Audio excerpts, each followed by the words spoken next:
Now, this New York City officially housing more migrants than actual homeless New Yorkers. New York City Council member Joe Borelli joins me now. And Councilman, doesn't that show that the city cares more about migrants than it does its own people? I mean, that's one of the takeaways, right?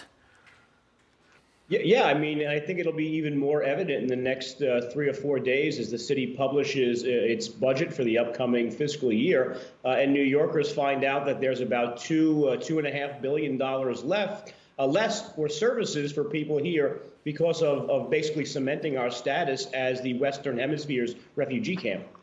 I think it's, some of the homeless, as we know, are vets, people who have served this country, and yet they're still out on the street. But someone who crosses into the country illegally gets put up in a hotel. I mean, it's just upside down world, isn't it?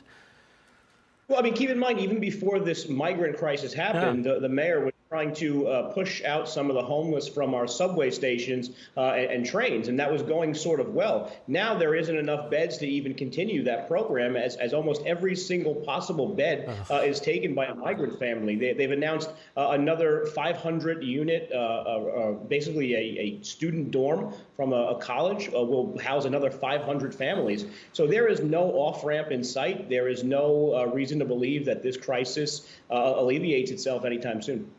Let's change subjects, Joe. Congestion pricing coming to New York City. The city will charge drivers to enter Lower Manhattan. Do you agree with that plan? No, I mean, essentially what the governor announced is that driving is now a privileged best reserved for the rich. We just have to look across the pond to your native country to look at London and notice that it's still actually more congested than New York City, and 65% of Londoners voted against expanding their version of congestion pricing. So this is not something that'll work. The MTA's own documents show that it won't reduce congestion really anywhere. It won't actually even generate enough revenue for the MTA. And more importantly, it's going to have absolutely no impact on climate change or whatever. So this is just essentially a tax on hardworking middle-class people who just have the unfortunate necessity of needing a car for work. Yeah, speaking of London, you're absolutely right. It's still absolutely jam-packed in there. But anyway, I want to get onto this issue that's gotten a lot of pushback. The city looking to crack down on pizzerias that use wood and coal-fired ovens. Look, they would have to cut emissions by 75% based on these new rules. Given everything else that's going on in this city, Councilman, I mean, is this what we should be focusing on?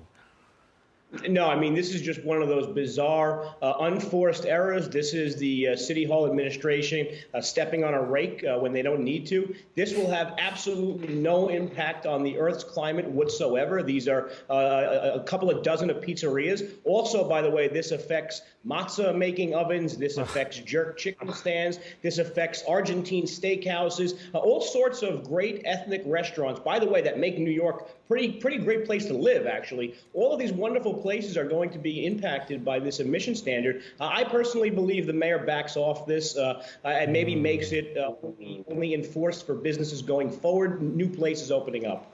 You know, these policies go on, they get more and more ridiculous, and yet the voters keep putting these, policymakers in office. I don't get it. I don't get it either, Ash. I wish they would change direction. I do too. All right, we'll have to leave it there. But Councilman, thank you so much for joining us this morning. Yeah, thank you.